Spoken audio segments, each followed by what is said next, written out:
Medical look.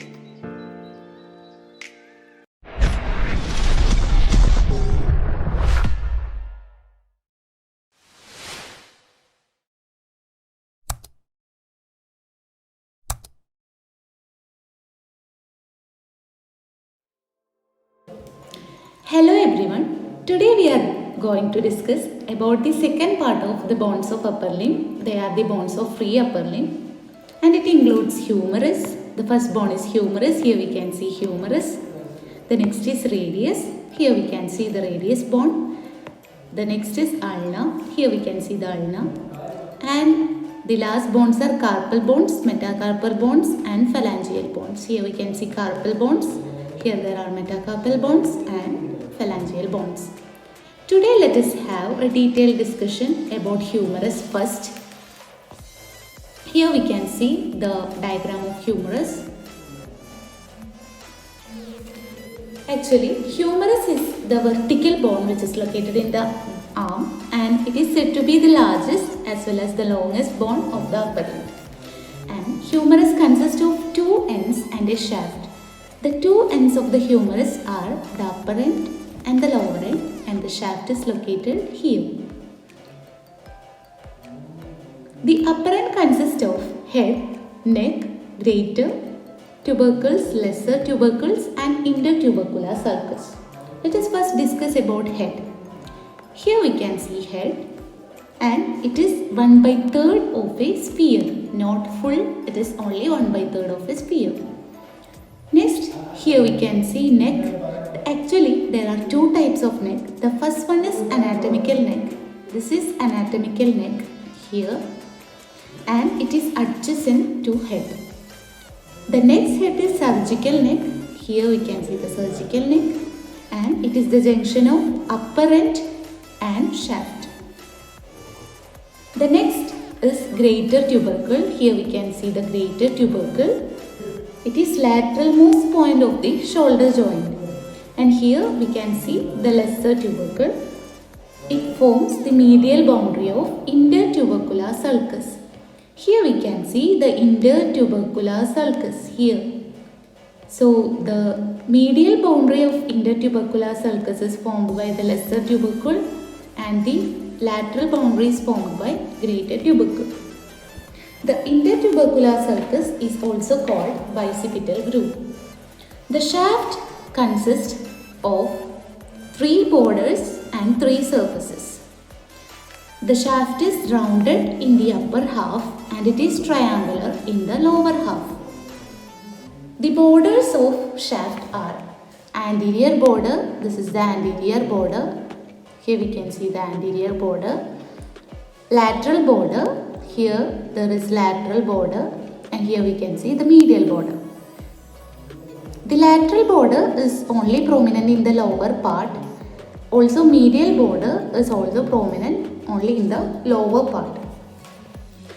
Next, let us discuss about the surfaces of shaft. The shaft consists of anterolateral surface. This is the anterolateral surface. Here we can see the anterolateral surface. The next is anteromedial surface. Here we can see anteromedial surface. And the last is posterior surface. Next, let us discuss about lower end. It is flattened from before backwards and it is expanded from side to side. It has articular as well as non-articular parts. Let us first have a glance at the articular parts. The articular parts include capitulum. Here we can see the capitulum. It is rounded projection anterior-inferiorly and it articulates with head of radius. Next is trochlea. It is also the articular part and it is shaped like a pulley. That is why it is called trochlea and it articulates with trochlear nodes of ulna, which we will discuss next. Next, let us discuss about the non-articular parts. They include epicondyles, both lateral epicondyle as well as medial epicondyles. And here we can see the coronoid fossa. It is situated above the trochlea anteriorly. And in the posterior surface we can see olecranon fossa. Here we can see olecranon fossa. Also there is presence of one more fossa in the anterior surface, that is above capitulum. Here we can see that fossa, which is called radial fossa. Let us have a detailed view of the bones which we have discussed just now. Here we can see humerus, which is attached to the glenoid fossa of shoulder bone, that is scapula. Here we can see that humerus is attached to radius. Here we can see radius, and here it is attached to ulna. The radius is attached with the capitulum of humerus, and ulna is attached with trochlea of humerus. Above the capitulum we can see radial fossa, and above the trochlea we can see coronoid fossa. In the posterior view, here we can see that the ulna is connected with humerus. Here we can see the olecranon process of ulna, which is connected with the olecranon fossa of humerus. Let us next discuss about ulna. Ulna consists of two ends and a shaft. The ends are upper end, lower end, and a shaft. The upper end consists of two processes. They are olecranon process and coronoid process. Here we can see coronoid process. It also consists of two notches. Here we can see trochlear notch, and here there is radial notch. The olecranon process projects upward from the shaft, and the coronoid process also projects from the shaft just below the olecranon process. The notches are trochlear notch, and it articulates. This is the trochlear notch, and it articulates with the trochlea of humerus as we discussed above. The next is radial notch, and it articulates with radius, specifically the head of radius, to form the superior radio-ulnar joint. Let us next discuss about the features of shaft. For that, let us go to the other image. Actually, shaft consists of three borders as well as three surfaces. The three borders of shaft are anterior border. Here we can see the anterior border. Posterior border, this is the posterior border, and lateral border. The three surfaces of shaft are the anterior surface. Here we can see the anterior surface. The next is medial surface. Here we can see the medial surface, and posterior surface. This is the posterior surface. Let us next discuss about the lower end of ulna. The lower end of ulna consists of head. This is the head of ulna and a styloid process. The head of ulna forms articulation with the ulnar notch of radius. Here we can see that this is ulna, and the head of ulna forms articulation with the ulnar notch of radius and forms the inferior radio-ulnar joint. This is called the inferior radio-ulnar joint, also distal radio-ulnar joint. The styloid process is visible here. It projects downwards from the posterior medial aspect of lower end of ulna. Let us next discuss about the anatomy of radius bone. Before discussing about the features of radius bone alone, let us compare the features of ulna and radius, as we have studied the features of ulna already. We know that the head of ulna is in the lower side. Here we can see that the head of ulna is in the lower side, while the head of radius is situated in the upper side here. Here there is the head of radius. This is one of the comparative difference between radius and ulna. The next difference is, here we can see the interosseous membrane. This is the interosseous membrane which is in the white color, and we can see that the interosseous membrane is situated on the lateral side of ulna. This is the lateral side of ulna. This is the medial side. So the interosseous membrane is located on the lateral side of ulna, while the interosseous membrane is located on the medial side of radius. This is the next comparative difference between radius and ulna. The next difference is the styloid process of ulna is in the medial surface.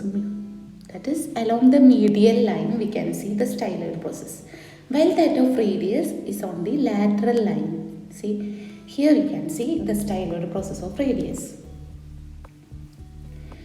The ulna have radial notch where the head of the radius will attach. This is the radial notch where head of the radius will attach, and the radius have ulnar notch where the head of ulna will attach. Let us next discuss about the features of radius alone. Radius is the lateral bone of the forearm and is homologous with tibia of the leg. While saying detailed information about radius, it has two ends, upper end, lower end, and a shaft. The upper end has head, neck, and tuberosity. This is the head of radius, this is the neck of radius, and here we can see the tuberosity of radius. This is the radial tuberosity. The radial tuberosity is situated just below the medial part of the neck. This is the medial part of the neck, and it is situated just below the medial part of the neck. While saying about shaft, the shaft consists of 3 borders and 3 surfaces. For that, let us take other figure. Here we can see radius. This is radius. Both of these are radius. This is the anterior view. This is anterior view, and here we can see the posterior view of radius. Posterior view. The radius consists of anterior border. This is the anterior border of radius. It extends from the anterior margin of the radial tuberosity here to the styloid process of radius. The next is, here we can see the anterior margin of radial tuberosity, and here it continues. This is the anterior border. Next is posterior border. Here we can see the posterior border. The medial border is also called the interosseous border. This is the medial border of radius. While saying about surfaces, there are 3 surfaces. Anterior surface. This is the anterior surface. The next is posterior surface. Here we can see the posterior surface. This is the posterior surface. And the next last one is the lateral surface, which is between the anterior and posterior surface. That is, here we can see the posterior surface, here we can see the anterior surface here, and between this surface to the back side we can see the lateral surface, which is not visible in these figures. Next, let us discuss about the lower end. The lower end is the widest part of the bone. See, it is widest part of the bone, and it has 5 surfaces: anterior, posterior, medial, lateral, and inferior. This is the inferior surface, and anterior surface is this. This is the posterior surface. The medial surface is the surface which is not visible here. It is towards the side, and here we can see the lateral surface. A downward pointed projection from the lateral part of lower end is styloid process. Here we can see the styloid process, and here is the carpal articular surface. Here the carpal bones will articulate. Let us now discuss about the carpal bones. There are total 8 carpal bones, and they are arranged in 2 rows, in proximal row and distal row. These 4 bones constitute the proximal row, and these 4 bones constitute the distal row. The proximal row consists of scaphoid, lunate, trichitrum, pisiform, and the distal row consists of trapezium, trapezoid, capitate, and hamate. For remembering all these bonds, we have a golden mnemonic. The mnemonic is, "She looks too pretty, try to catch her." Here S represents scaphoid bond S, L represents lunate bond, P represents trichitrum, P represents pisiform, again T represents trapezium, this T represents trapezoid, here C represents capitate and H represents hamate. Hope this mnemonic will be easy for you and these bonds will be easy with this mnemonics. Let us next discuss about the metacarpal bonds. There are 5 metacarpal bonds in total. These are the metacarpal bonds 1, 2, 3, 4, 5. The metacarpal bonds are named by numbering them. They are numbered from lateral to medial. The metacarpal bond along thumb is called the first metacarpal. This is the first metacarpal bond, and the metacarpal bond along the little finger is the fifth metacarpal. This is the fifth metacarpal.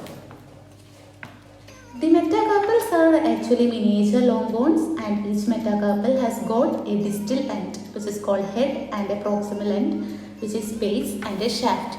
Here we can see the head. This is the head. This is the head. Here we can see the base and here we can see the shaft. The head articulates with the base of proximal phalanx. This is the phalanx and base of proximal phalanx. The head articulates. The head forms knuckles of the hand. The shaft, here we can see the shaft is concave. It is concave on palmar aspect, contributing to the hollow of the palm. Base, the proximal surface articulates with the adjacent carpal bone as follows. So, the base of the first metacarpal articulates with trapezium. The base of the second metacarpal articulates with trapezoid. The base of third metacarpal, this is the third metacarpal, it articulates with capitate. The base of fourth and fifth metacarpal articulates with hamate. Let us next discuss about phalanges. There are total 14 phalanges in each hand. Thumb has got only 2 phalanges, the proximal and distal. This is the proximal phalange and this is the distal phalange. The rest of the fingers have 3 phalanges, that is proximal, middle and distal. So let us count 1, 2, 3, 4, 5, 6, 7, 8, 9, 10, 11, 12, 13, 14. So there are 14 phalanges in total. And each phalanx has a proximal end, which is the base. This is the base. An intervening shaft. This is the shaft. Here we can see the shaft. And head. This is the head. The base of proximal phalanx has a concave surface to articulate with the head of metacarpal. So this is the concave surface of the base of the phalanx which articulate with the head of metacarpal bone. That's all about the bonds of upper limb.